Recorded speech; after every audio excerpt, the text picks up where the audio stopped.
from a few days ago. Frank Warren, Queensberry Promotion, the bridge, Queensberry, the bridge, not Queensbridge, but Queensberry is looking to sue TKO, SELA, Zuffa for $1 billion for damages they feel are done to their company. My first reaction to this, when reading all the different articles about this lawsuit, Raheem, is they want to sue them because TKO was able to look at the books. They were able to secure some very valuable data when they did a separate deal with TKO. And you'll know all these cliches better than me. Why would you let the fox in the henhouse and all there's like 15 different ones for letting someone in and then they wind up, it comes back to bite you. But I don't know why Frank Warren would do that all along. And, you know, this was kind of inevitable. I mean, why file this lawsuit in early 2026 when Turkey and Dana had their comments a year ago talking about building a league that will crush everything? I think that was the flare shot in the air for the Eddie Hearns, for all the Frank Warrens, all the promoters to know you had better start putting together some long-term plans beyond just taking, you know, daddy's money from Turkey Al-Sheikh, knowing what's coming. He told you already a year ago. Now you filed a lawsuit, but you're overseas. You're over the pond. You understand the mechanics of these overseas, the power dynamics probably a little bit better than me. What's your initial reaction to this news? Well, it's an understandable reaction that you're having, that I've been hearing echoed throughout boxing journalism. However, you got to take a step, first of all the way back to the beginning, right? It's not as if Frank Warren or Queensberry let the fox in the hen house or brought the Trojan horse beyond the gates and all the cliches that you talk about, in this sense that Saudi was already in the boxing business before Turkey Al-Sheikh took it over. The first guard was Prince Khalid. You'll remember that, and I'll remember it better than you because I hosted Tommy Fury versus Jake Paul in Riyadh with, I wanted to say His Excellency, Prince Khalid at the helm, right? That was the first voyage for them into the sport. They had done a couple of events before then, in fact. Don't forget that Anthony Joshua's rematch with Andy Ruiz was also in Riyadh. So they were getting into boxing. It was under a different regime. It had a different vibe to it, if you will. Wasn't as decadent, wasn't as massive. They weren't throwing around the same kinds of tens of millions of dollars in, but they were paying handsomely.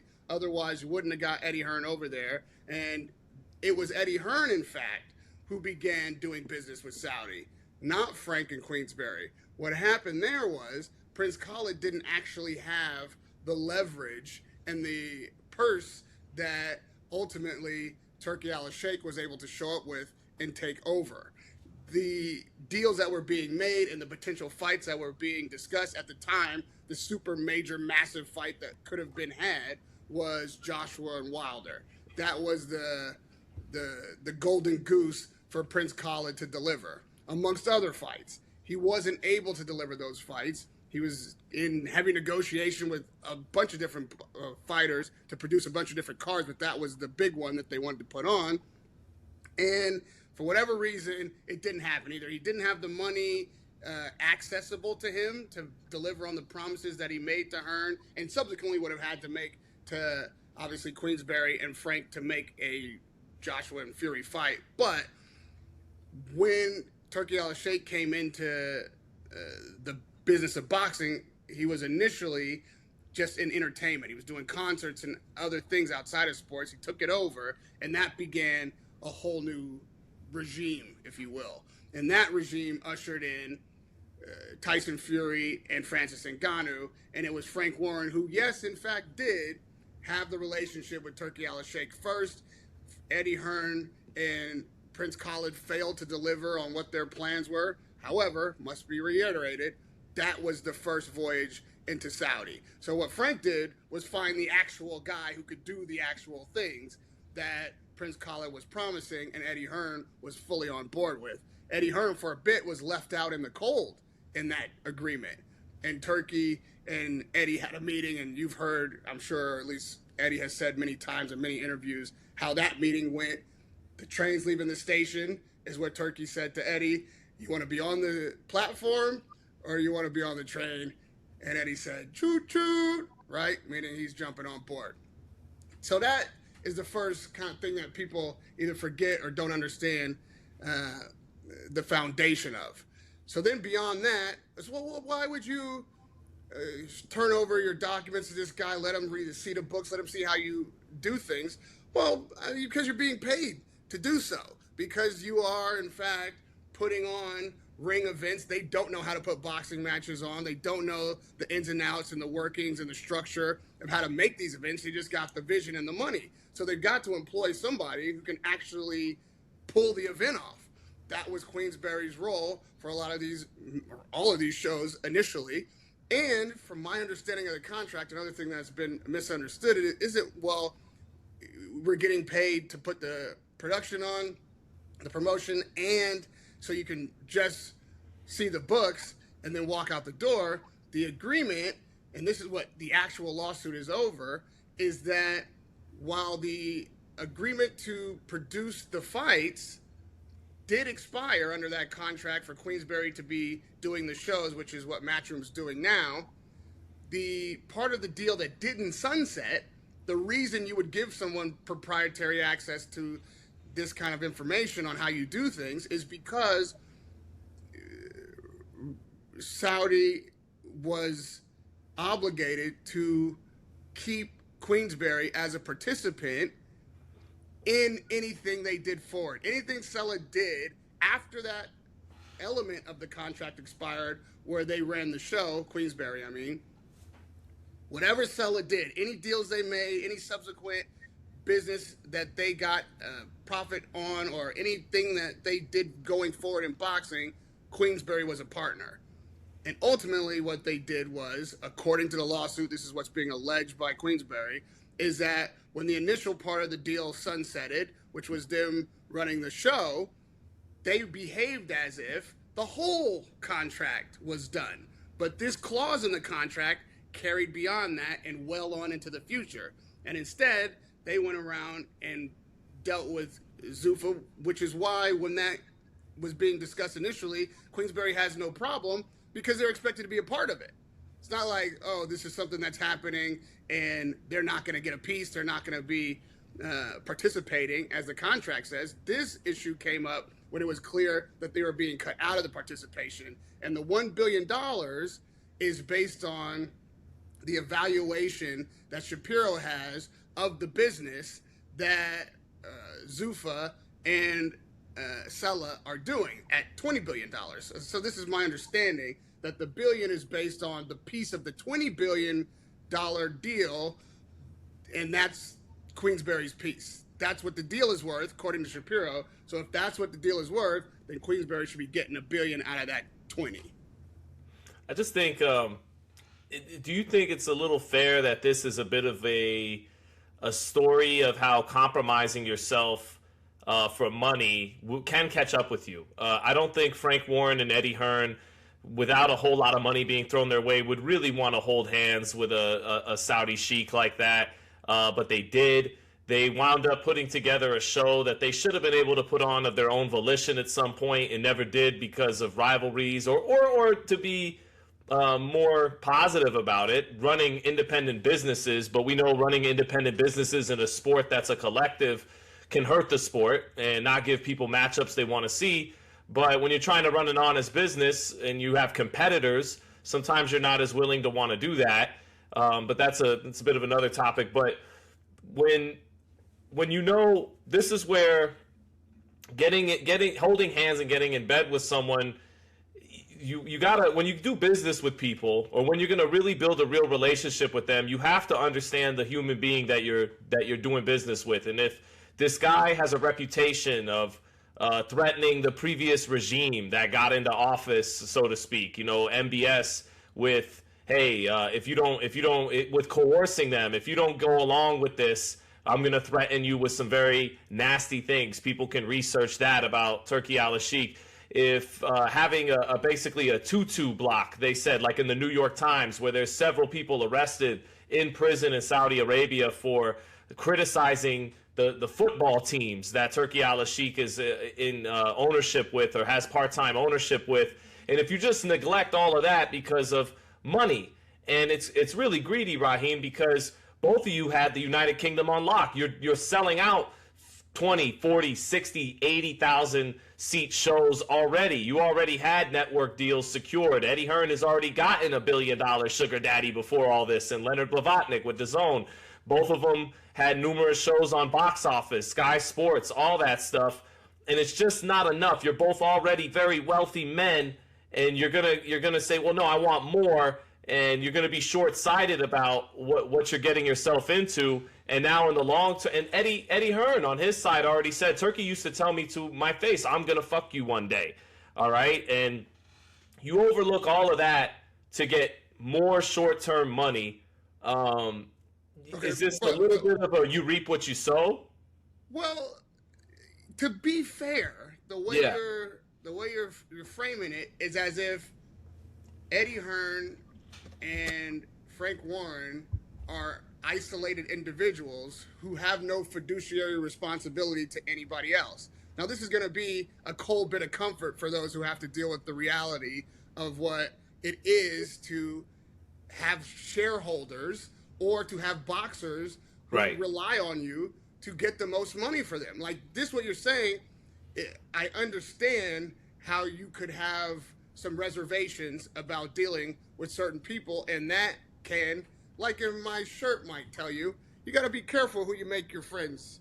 You got to be careful who your friends are. That's such a good shirt, man. You got to send me the link for that shirt. But in this case, the things you're talking about are not directly relative to doing business with someone who wants to give you a site fee and participate in the business of boxing, putting on boxing matches that will enrich the boxers who rely on you as a promoter, which is your primary function, to get them the most money possible and the most visibility possible with your TV deal. You want to have the best deal, and you want to pay the biggest purses. And what we're seeing right now at the fallout of all this is where boxers are willing to go depending on where the money is.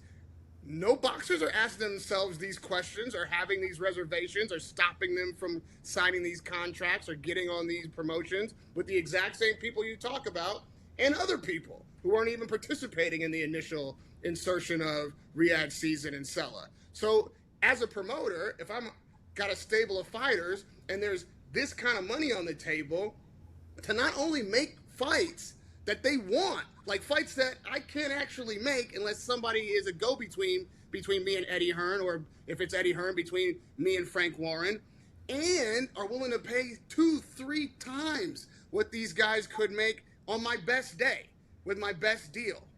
I got to go to my fighter and tell him, oh, no, I'm not going to do this because of, what's in the news about this guy or what's in the news about that guy, or I don't like this person's whatever. You can do that, but you're likely to lose that fighter. And in reality, you're also not actually fulfilling your obligation as a promoter to deliver them the best possible money for the fights that they want. That is the charm of Saudi and everybody who is involved in the new regime of boxing. That's the thing they can point to. And that's the thing that the fans are easily romanced by, myself included. You want to see these fights.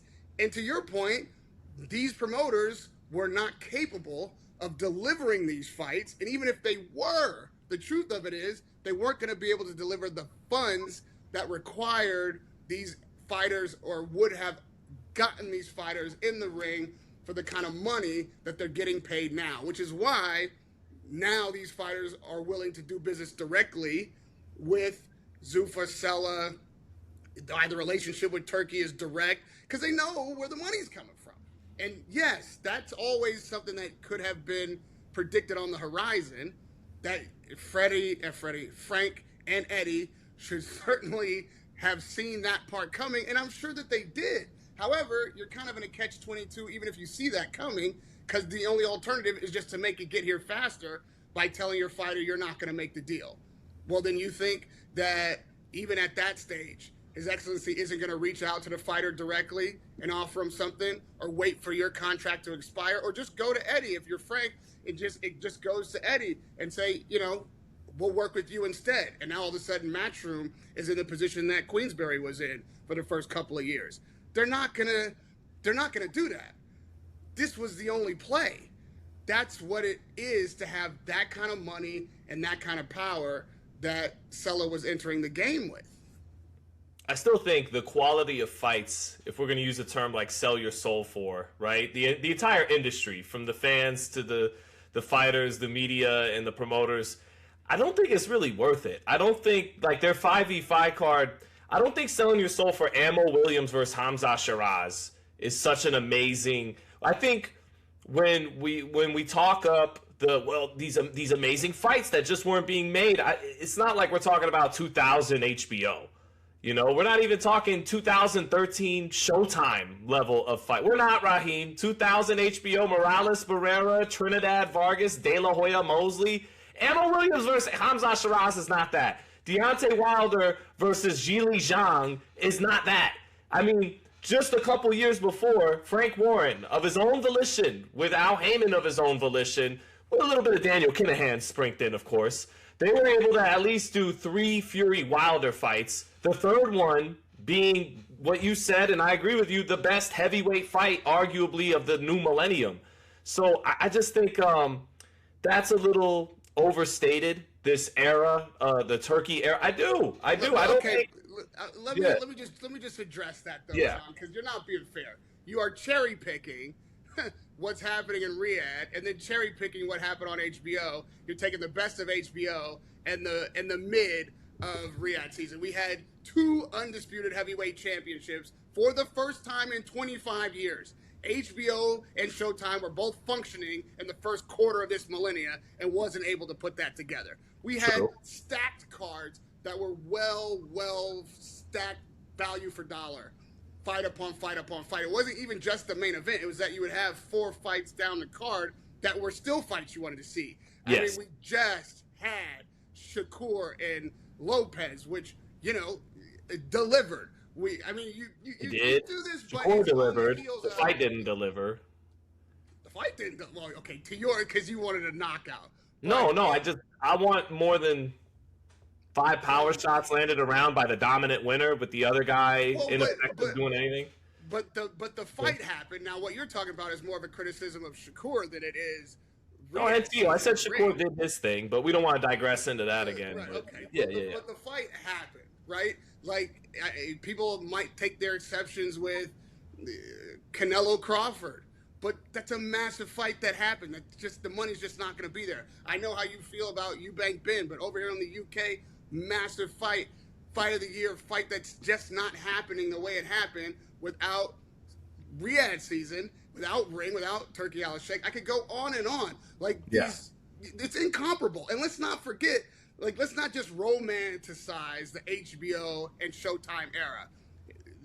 We all know how many fights weren't made because of the division between networks. We all know when promoters had all of this in the palm of their hands, all we would talk about week after week is what fights weren't getting made because promoters weren't talking to each other. Eddie Hearn and Frank Warren literally never met each other before Turkey Al-Sheikh came into the equation. And since then, got everybody holding hands. We got tremendous fights. And HBO was building fighters without actually putting them in adverse situations. They were picking stars and creating these narratives. So HBO, and then got out the game. They where was their loyalty? Where was their integrity? Where was their America first? They didn't give a shit about any of that. And then HBO loses Floyd to Showtime. If Showtime lets Floyd pick his opponents, hand pick them. I mean, look how that ended. All due respect to Andre Berto, but Berto and McGregor, those are the last fights? Are those the most challenging fights for Floyd at the time? Are those worth the money? I mean, McGregor made a ton of money, but it's trash. And that's at least at least as competitive on paper as Tyson and McGregor, which is where we had started. And from there, we got light heavyweight undisputed twice. How long did they have to make Bivol and Beterbiev, and did it make it? You know what I'm saying? So we can't pretend like the past was romantic now because we don't have it anymore, and we're upset with what's happening in the present.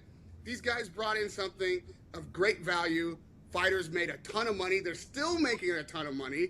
And to be fair, we thought the era of overpaying was done, but now you see Conor Benn apparently walk away with $15 million to fight Regis Prograis. All respect to Prograis, but that fight ain't worth $15 million if they split it. So who's gonna tell them no? And if someone's gonna say no, it has to be the fighter. And if we learned anything in this past year, damn sure can't depend on the fighter to turn down any money. No, fair enough. No, fair enough. Good pushback there. I was just more saying that compared to the best eras I've seen in boxing, these last couple of years still don't quite match up to that. And part of why you wouldn't get a Beterbiev Bivol, because their promoters, Beterbiev with Top Rank, Bivol with Matchroom, they wouldn't put it together. But part of why they wouldn't put it together is without an overpay from a sugar daddy, the fight, unfortunately, a great matchup, isn't worth that much money in any market, except maybe if they were to fight in Russia, which has political reasons why it's hard to do that with a British and an American promoter. So what I'm saying too is, even for the fighters, for everybody involved, maybe this is a sign of things to come. First, it's happening to the promoters. Maybe it'll extend to everyone else. It hasn't extended to Conor Benn, to your point. But maybe in taking this money that you aren't really worth, especially when you're still worth millions of dollars, to everyone involved's credit. I mean, part of why Fury Usyk got held up for a while, and the first fight happened, both fights, right, happened in Saudi, was the teams wanted to hold out. They could have made the fight earlier in the United Kingdom for lots of money, but they wanted even more money, and they held out until that bag was on the table, and they got it. So maybe Frank Warren is experiencing something that'll happen industry-wide, where you don't just get overpaid and given a lot of money because someone really likes you, or to be smarter about it, Raheem, because there is the source of the investment is looking to expand its horizons in different markets, right? Ultimately, there may be a long-term penalty for that money. Comes with strings attached, and not all of them you're going to necessarily like. And I think that's what has happened to Frank Warren, and to a smaller degree, has began to happen with Eddie Hearn and with losing Conor Benn. So, it's a wait and see thing. But I do think this is a little bit of a you reap what you sow for Frank Warren, for starters. Is there a way to avoid that dynamic in business, especially if you're in the business of boxing? Whomever you're dealing with, are they going to be more loyal or more ethical than what Turki Al-Sheikh has done? No, and they're going to do it for less money with less power. You're going to get worse fights for less money and the exact same amount of loyalty and integrity in the business. And this is all assuming that what Frank is alleging in the lawsuit is true. I don't know. I wasn't in the room. You weren't in the room. That's why the lawsuit is being launched, and that's why it will be adjudicated by those who can run through all the evidence and look at what actually happened and get down to who's really at fault and who's done what. But based on what we know about boxing in general, based on what we know about business and people, there's nothing that you can believe in when it comes to the integrity or loyalty of a person in business, especially in the fight game. I would like to believe that. I would want to think that maybe Conor Benn gives Eddie Hearn that call, if even the way Eddie Hearn describes that whole scenario is accurate, or if he's maybe just self-serving in the way he's telling the story, so that you will have sympathy for him and he will paint Conor Benn as the villain. We don't know. We weren't on that text thread, and we weren't in the back rooms when they had their friendship relationship, what the boundaries of that are. But what we do know is that money always ends up, at the end of the day, being the thing you follow back to the decision that you want to understand. Money is exactly what is motivating everybody in the equation. So why is Frank Warren in this case somehow worse than anyone else, or making a decision that is more questionable than a decision made that's not rooted in money? Because as soon as you start making a decision that's not rooted in money, then everybody who depends on you to get them money, to pay them, starts abandoning ship, because they're gonna follow the money. As soon as you don't have it, you don't have any friends. If Conor Benn is your best friend in boxing, well, as soon as you didn't have enough money, you don't have Conor Benn. If Ben Whitaker is your number one fighter, that's your best friend in boxing, well, as soon as Eddie Hearn comes along with more money, you don't have Ben Whitaker anymore. And as soon as HBO doesn't pay as much as Showtime, they don't have Floyd Mayweather anymore. And promoters, and it works the same way. As soon as you can't make as much money for Eddie Hearn, you don't have a promoter anymore. As soon as you can't make as much money for Queensberry, you start losing fights and losing money at the gate, you don't have a promoter anymore. That's the difference here in the case with Turki Al-Sheikh. Well, maybe it's not winning or losing fights, but as soon as you put a stinker up in Times Square, you don't have a rematch anymore, Ryan and Devin. That's the game. And if I got somebody who's promoting me, I want them playing the game the way the game is played, where I can get the most money. You and I, we have had our heart broken in this sport. We do have, a certain idea about what things should and shouldn't be integrity-wise, but that applies really to our personal lives and the way that we live. And until and unless somebody puts that kind of money on the table in front of us, I'd like to think I would know what my decision is. I would think I know what your decision would be, but we're not being tested in that way. That's the truth. You know what I mean? That's a fair criticism of us. Maybe, being on our soapbox, or we're certainly not virtue signaling, but I understand why my heart gets broken. I understand why we think there should be a soul in this sport, but time and time again, we're just proving that it's not, bro. It's just the money. Yeah, well, but the big popular phrase in boxing these days is there's levels to this, right? And that's all I'm saying is there's levels to this. There's levels to jumping ship from one American television entertainment network, premium cable service like HBO to Showtime, to getting in bed with a government officials from Saudi Arabia, and there's levels to that power and getting into that kind of thing. Also, just as an aside, before I can recollect another thought on that matter, if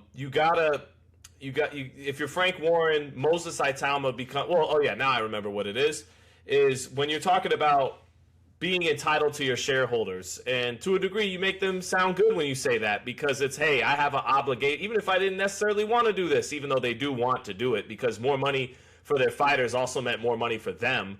I have a fiduciary duty to them, fiduciary duty to get these guys paid as much money as they can as their promoter, as their managers. But you could also say, especially once early 2025 came around and Turkey made it clear to everyone this league will crush everything and you're a part of everything, although part of the contention is the lawsuit is, I thought we had our seat at the table at this league, right? But if you were able to read the tea leaves and say, no, not really, this is a table set by TKO and SELA and the Saudi PIF and the people who controlled the TKO, okay? Then you should have known what time it is, okay? About a year ago at least, if you didn't know before then, by having some foresight. And you don't allow yourself to be used, okay? So then you risk your fighters leaving you long term. But there's also an argument for standing your ground and saying, look, we got a contract. Nowhere in my contract as the head of Queensberry Promotion does it say I have to accept money from the Saudi PIF to get you more money than you are actually earning. I am entitled to give you your cut of this gate, of this revenue from the streaming deal that I accept from whatever network it is. If you sell a $5 million gate, you are certainly entitled to a a fair cut of that, whatever they negotiated, ideally something very fair for the fighter. But I do not have to allow someone else to puppeteer to a degree, my company to get you more money. We signed a contract that is not in the contract. So you can't just put it all on, oh, well, I'm being a good guy trying to get my fighters the most money possible. And also, that's testing a potential competitor coming into the market. Let's see, okay, you got all the money, but without the apparatus of putting these shows on and all that, let's see you do it without me, because I suspect long term you're gonna freeze me out. And again, if you didn't know that a year ago, you definitely should have known that. But I'll let you respond to that. But also, now more than ever for Frank Warren, the key piece in his treasure chest is Moses Saitama, who fights Jermaine Franklin in a few weeks from now. I believe he's the future of the heavyweight division. I think in the United States, the 18-year-old kid who's having major success internationally right now as we speak, Joseph Awagnonya Jr., I believe he's going to be the best from this side of the pond. And the division, it has very solid depth right now as we speak. But Moses Saitama, if you got the future heavyweight champion of the world, and I believe Frank Warren does, he has to take away from this situation how best to maneuver with that young talent in Moses Saitama. And if that means keeping him away from Riyadh season and TKO and building him on his own into becoming heavyweight champion, he has Wardley, he has Kabiel, who could be elevated to full WBC champion, then you better start doing what you got to do long term with that kid right now. The puppeteering is what I'm going to take exception with at the beginning. Yeah, I couldn't find the right word. That's why I said to a degree. It's not so much puppeteering. He's funding you. But funding is very different than puppeteering. It is. I'm hoping that some sponsor comes on and funds this program. I don't know about after this episode, but somebody out there will put some money on our names because we're speaking the truth, at least as we see it, and talking about these conversations that are uncomfortable. Although those crosshairs do happen with sponsorships can affect, how you. Yeah. However, that won't mean they're puppeteering us, right? And let's not forget that Queensberry was running the show. Yes, it was a show that SELA, because they're paying, can watch them run and understand how it is being run. That is certainly part of what SELA was paying for. However, you talk about being puppeteered, lack of the best word we could find, but people understand what you mean. You think they're being manipulated, they're being used, that the end is near and coming, you can see it on the horizon, and why put yourself in that position? However, let's look at the actual position, right?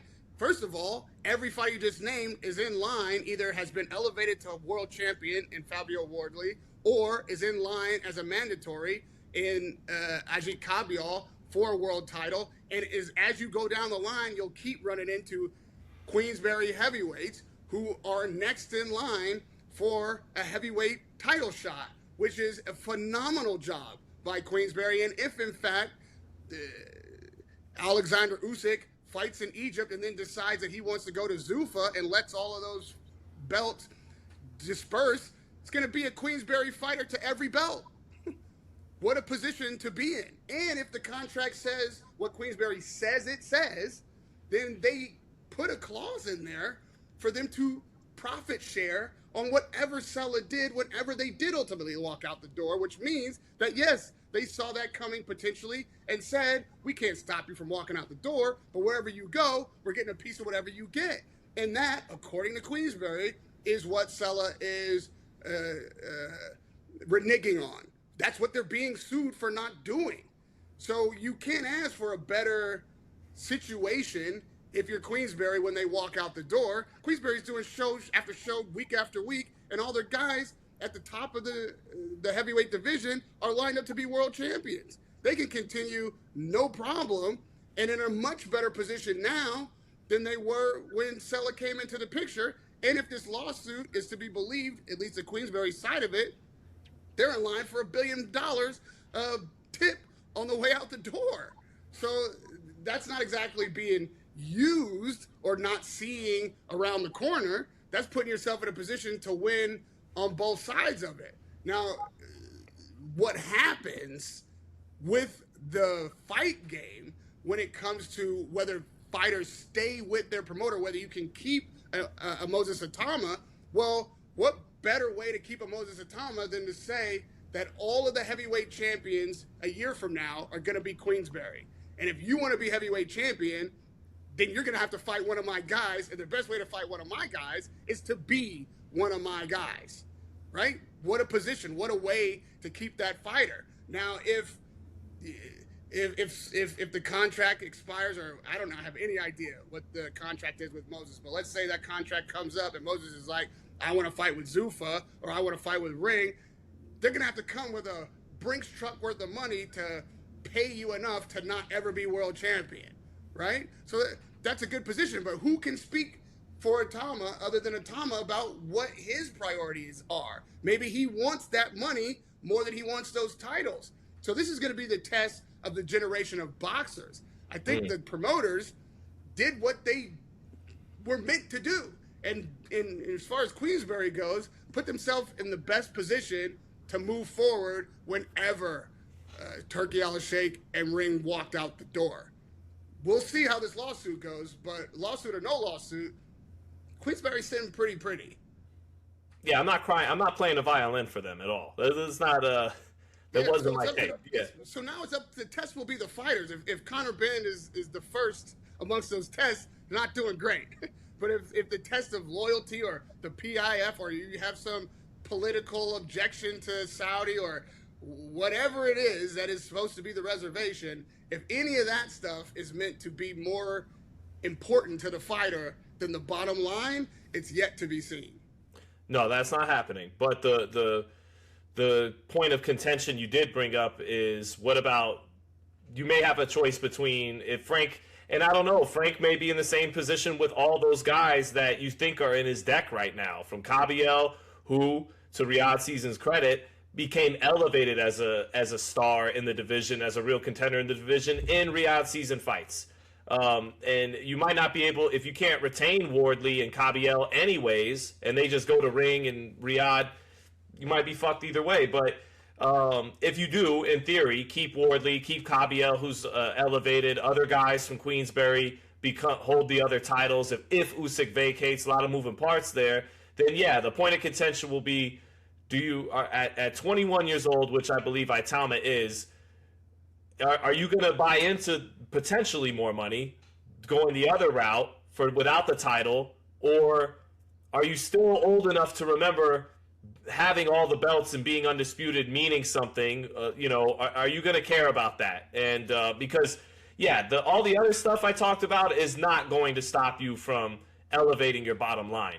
But if you want to make a hell of a lot of money still, which you would in theory with Frank Warren fighting for the heavyweight straps, maybe not as much as you would, going the other way, but you still get to actually become heavyweight champion. You take a challenge as a man and as a fighter to eat what you kill and see if you could turn that number into a very exorbitant number anyways and become heavyweight champion. That'll be a fair point of contention between two decisions you'd have to make. But we'll see, man. It's a lot of we'll see going on with this story. We'll also see how these networks lined up. I mean, one of the things that you pointed to was, you stay with this network as a fighter, and the difference between maybe deciding between His Excellency Turkey Al-Sheikh or Frank Warren or Eddie Hearn or Queensberry, or where you're going to go with the promoter if you're a fighter, and that having some moral value on it, and then you analogize that to the networks. But then look what's happening with the networks. Look at the consolidation of media powers right now. Like if we thought we were picking sides in media outlets, or if you're going to be at Paramount, or if you're going to be at the time HBO or Showtime, or now Netflix is also in the game, we saw everybody jockeying to consolidate. And so, as we've said many times on this show, boxing is a microcosm of what's happening in the world. This is a strongman, fascist time around the world. That uprising of mentality and government and keeping your boot on the neck of the little guy and corporate control of governments and the masses of the people and the economy, that is what it is. across the world right now, everybody's having that conversation and at different stages of fighting that battle of what it's going to be going forward. That's what's in boxing right now. That's what's happening. So it comes down to the people. And in boxing, the fighters are the people. I know this analogy will get a little stressed because a lot of the people in boxing, if they're the fighters, are making a ton of money. But a lot more people than are making a ton of money are not making that kind of money. The average fighter doesn't make anywhere near the kind of money of the names that we talk about all the time. The opponents that are coming into the sport have absolutely no guarantee of where their money is going to be coming from or what kind of track they're going to be on for their career. So it's going to really depend on what their philosophy is on how they want to pursue their career and how best to feed their family. You got 10 times over millionaires talking about I had to take the deal for my kids. Like, you know what I mean? Like, is that really so they could go to private school? I'm pretty sure they were in private school already if you wanted them to be. Like, that's not what it is anymore. But that's still the trope. That's still the excuse. That's still the reason. Ultimately, bottom line is the bottom line. I had more money over here and less money over here. I had some questionable ethic over here and loyalty over here. I'm taking the questionable ethic and the fact check and the criticism as opposed to staying loyal, taking a little less money even though I'm already filthy rich because there's more over here. And until that dynamic changes as a priority for fighters or people in general, then all this top-down mentality, whether it be government or business or boxing, is going to win. So Queensberry needs to put itself in a position to give the fighter as much of what they want as they possibly can. And when the Saudis came in to turn them down or to shut the door on them or to say, well, you do it without us, they will. They'll just find somebody else to partner with, and everybody will do it without you. And now that Saudi is trying to do it without Frank and without Queensberry, apparently, according to them, they have paperwork saying, no, you have to do it with us. And that's exactly what the lawsuit's about. And that, to me, is the position that I would want my promoter to put me and the company in to make the most money and be in the best spot whenever ultimately this so-called Trojan horse or fox leaves the henhouse.